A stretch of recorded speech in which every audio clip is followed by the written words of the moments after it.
Bismillahirrahmanirrahim. Assalamu alaikum dear students. Welcome to online sports program EBSEC system Dhamyal campus. Hopefully you all are fine, and here is Mrs. Ambreen Kamran. I am here to teach you guys Urdu. May Allah bless you. It's the tough time for you and also for your teachers. It's not easy to teach you guys online, but I know that my students are very good and also intelligent. So hopefully you are not wasting your time and you have done your Urdu work carefully. May Allah protect you and your family from coronavirus. So it's my request to all of you that take care of yourself and wash your hands properly. Stay home, stay safe. So now we will start our today's lecture of Urdu, and our topic is from grammar, and that is ilm bayan. علم بیان سے مراد وہ علم ہے جو کسی بات کو مختلف طریقوں سے بیان کرنے کے انداز سے بحث کرتا ہے. جو بات کی جا رہی ہو اس میں زور اور اثر پیدا ہو سکے. اس کا مقصد معنی میں خوبصورتی پیدا کرنا ہے. بیسیکلی بچوں اس میں ہم 4 چیزیں ہیں جن پر ہم نے بحث کرنی ہے: تشبیہ، استعارہ، مجاز مرسل اور کنایا. لیکن یہاں پر ہم تھوڑا سا اس کو ڈیٹیل میں سمجھنے کے لیے، تاکہ آپ کو بات پوری سمجھ آ جائے، اس میں ہم کچھ چیزیں اور بھی شامل کریں گے جو کہ آپ کو یہ ٹاپک سمجھانے میں آسانی ہو جائے گی.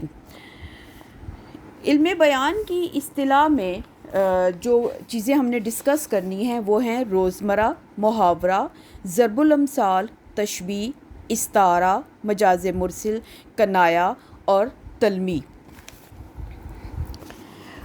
اس میں ہم سب سے پہلے جو دیکھتے ہیں وہ ہے روزمرہ. روزمرہ کو پڑھنے سے پہلے ہم یہ دیکھ لیتے ہیں کہ اصطلاح کا مطلب کیا ہے. اصطلاح کے معنی یہ ہیں کہ جب ہم اس بات پر اتفاق کر لیں کہ کسی لفظ کو اس کے اصل معنوں سے ہٹ کر کسی اور مفہوم میں استعمال کریں تو ایسا استعمال اصطلاح کہلاتا ہے.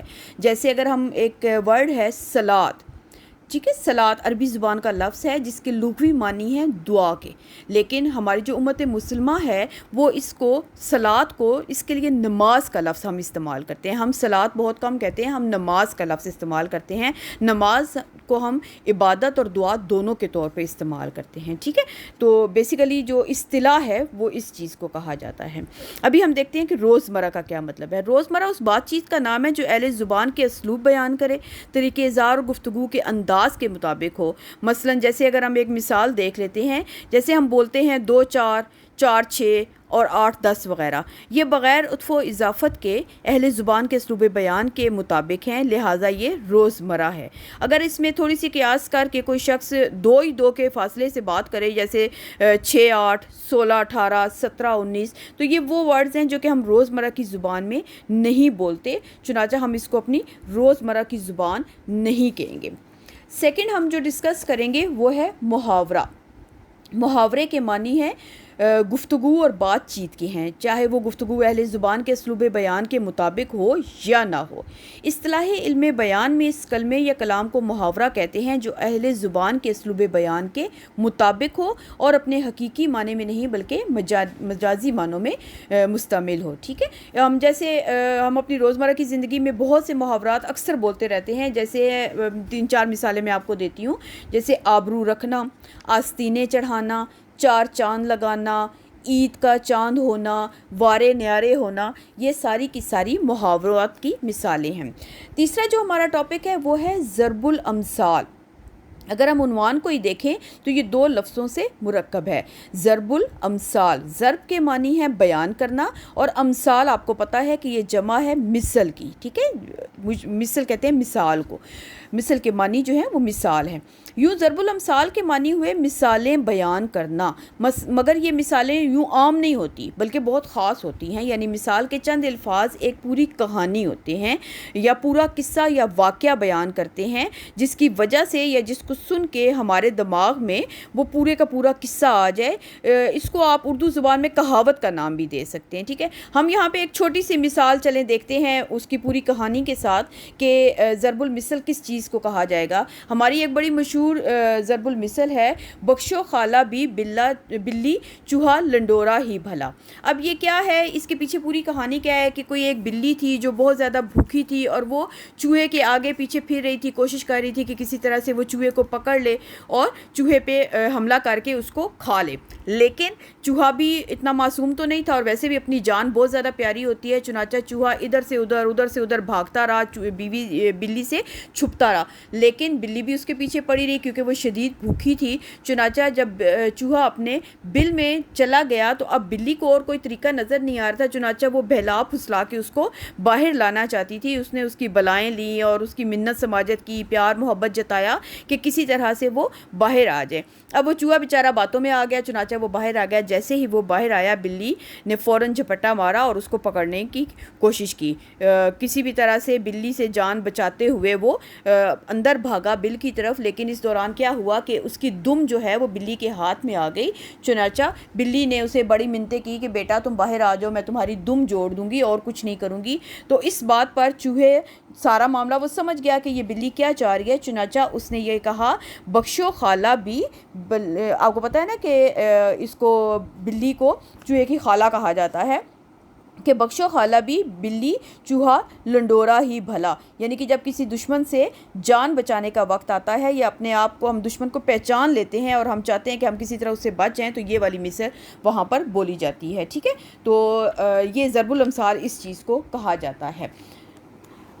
ضرب الامثال کا استعمال جو ہے وہ بہت زیادہ کیا جاتا ہے اور ہم لوگ یہ چیز دیکھتے ہیں کہ اگر ضرب الامثال ہماری زندگی سے ہٹ جائیں تو شاید ہماری زندگی میں بہت سی چیزیں سمجھنا مشکل نہیں بلکہ ناممکن بھی ہو سکتی ہیں. چنانچہ یہ ہمیں بہت زیادہ ہیلپ آؤٹ کرتے ہیں بہت سی باتوں کو سمجھنے میں. ہمارا نیکسٹ جو ٹاپک ہے وہ ہے تشبیہ. ٹھیک ہے, تشبیہ جو ہے, تشبیہ کا لفظ جو ہے وہ شبہ سے نکلا ہے اور اس کے معنی ہے مشابہ قرار دینا. اصطلاحی معنوں میں کسی ایک چیز کو دوسری چیز کے مشترک خوبی کی بنا پر کسی دوسری کی مانند قرار دینا تشبیہ کہلاتا ہے.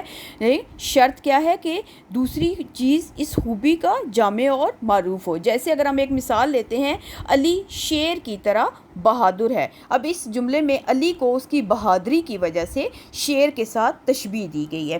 اگر ہم شعری اصطلاح میں چلے جائیں تھوڑا سا, تو آپ کو پتہ ہے آپ کے ایگزامز میں آپ سے شعر کے مطابق بھی پوچھ لیا جاتا ہے. تو اگر آپ ایک یہ شعر ہم دیکھ لیتے ہیں, کیا بھروسہ ہے زندگانی کا, آدمی بلبلا ہے پانی کا.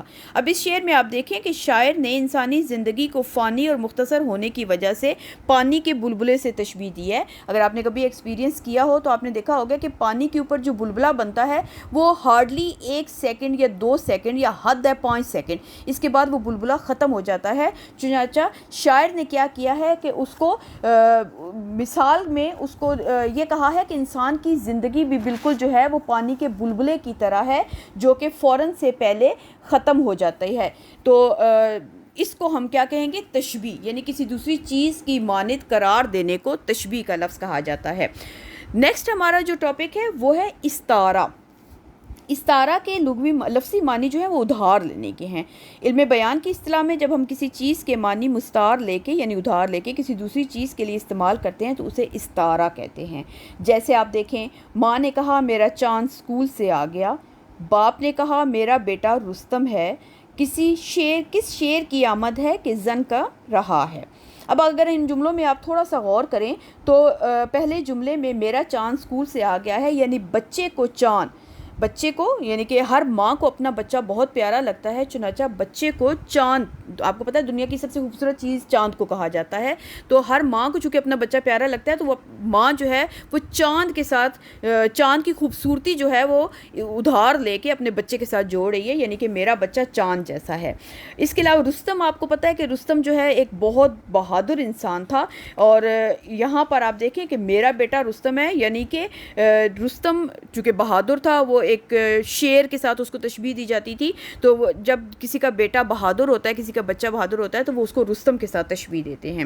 اگر آپ تیسری مثال دیکھیں کہ کس شیر کی آمد ہے کہ زن کانپ رہا ہے, کیا ہے کہ یعنی کہ یہ بھی بہادری کے لیے کہا گیا ہے کہ کہ رن کانپ رہا ہے، یہ بھی بہادری کے لیے استعمال ہوا ہے کہ جب کوئی بھی بہادر انسان آتا ہے تو زمین جو ہے وہ کانپنا شروع ہو جاتی ہے. یہ کانپ اب حقیقت میں تھوڑی کانپ رہی ہوتی ہے، لیکن وہ اس ڈر سے، وہ خوف سے، جیسے اگر آپ کے سامنے شیر آ جائے یا کوئی بھی چیتا آ جائے، کوئی بھی ایسا جانور آ جائے تو کیا ہوتا ہے، آپ ڈر جاتے ہیں، آپ کا جسم آٹومیٹیکلی کانپنا شروع ہو جاتا ہے. تو یہ ایک بہادری کی نشانی کو اس شیر کے ساتھ جوڑ کے اور یہ کہا گیا کہ جیسے وہ آتا ہے، شیر آتا ہے تو ہم کانپنے لگتے ہیں، اسی طرح سے جب کوئی ایسا انسان آتا ہے جو بہت بہادر ہوتا ہے تو اس کے آنے کے بعد زمین جو ہے وہ کانپنے لگتی ہے.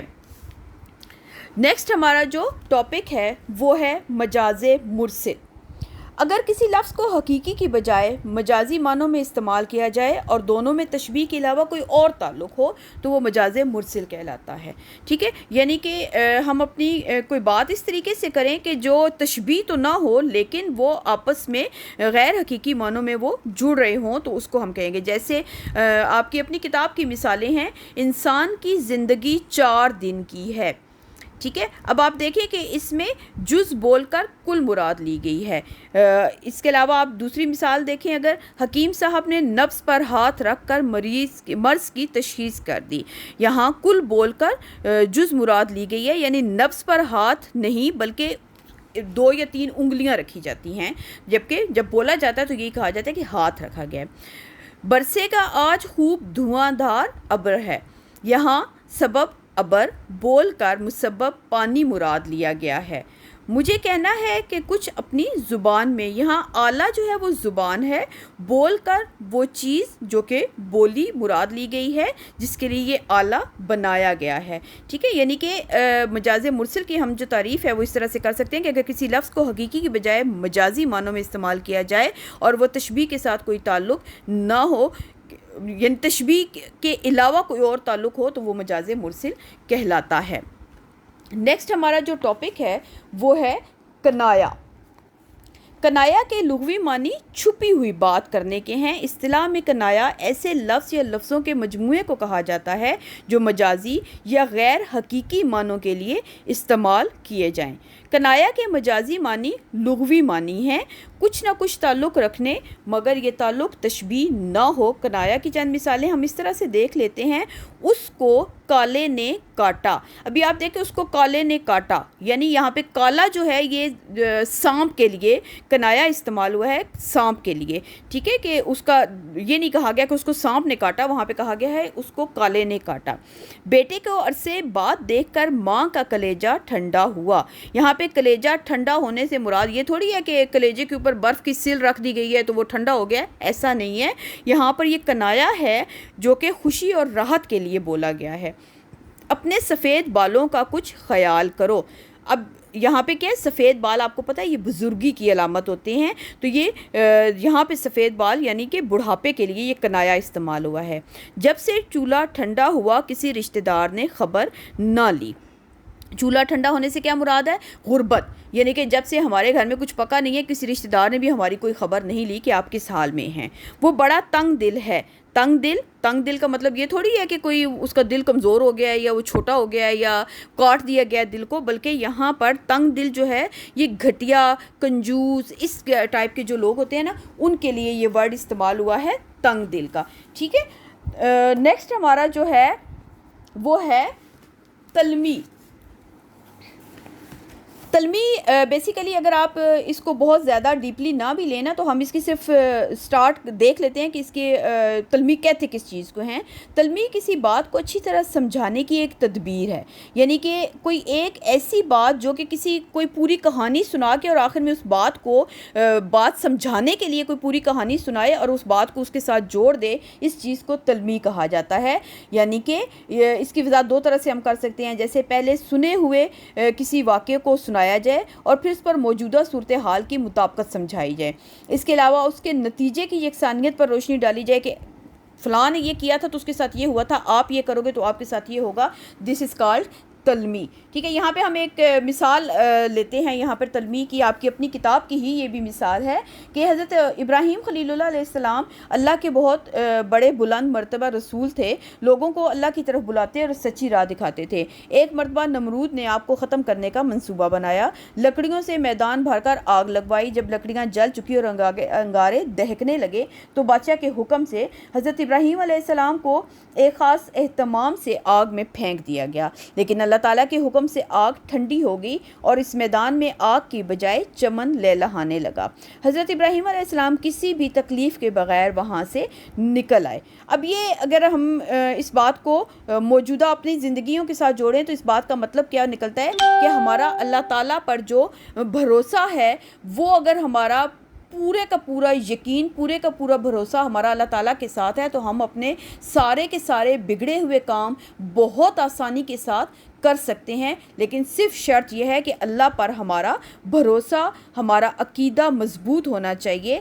دوسرے لفظوں میں آپ یہ بھی کہہ سکتے ہیں کہ انسان کو اپنے مقصد سے عشق اور خلوص ہو تو دنیا کی مصیبتوں کا کیا ذکر ہے, آگ بھی گلزار بن جاتی. گلزار کہتے ہیں باغ کو, آگ بھی گلزار بن جاتی ہے. تو اس آپ دیکھیں کہ یہ پوری سٹوری سنانے کے بعد کسی بھی موجودہ واقعے کو ہم اس بات کے ساتھ جب جوڑ دیتے ہیں تو یہ تلمی کہلاتا ہے.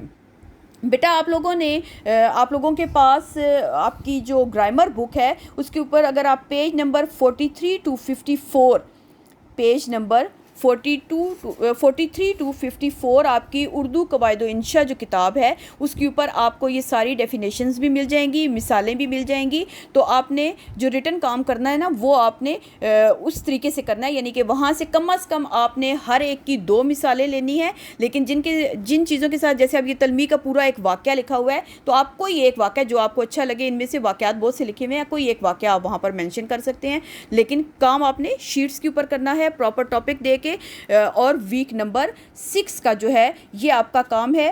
آپ نے یعنی کہ ہوم ورک جو آپ کا ہے وہ ہے تمام اصطلاحات کی تعریف لکھنی ہے آپ نے اور مثال کے ساتھ وضاحت کرنی ہے. جو مثالیں چھوٹی ہیں وہ 2 سے 3 مثالیں آپ نے دینی ہیں اور وضاحت بھی کرنی ہے. جو مثالیں لمبی یا واقعات ہیں وہ آپ کوئی سی بھی ایک آدھ مثال جو ہے وہ لے کے اس کی پوری ڈیٹیل آپ لکھیں گے اور یہ شیٹس کے اوپر آپ کریں گے. This is your week 6 program. Okay, انشاءاللہ نیکسٹ لیکچر کے ساتھ بہت جلد آپ کے سامنے آؤں گی. اللہ حافظ.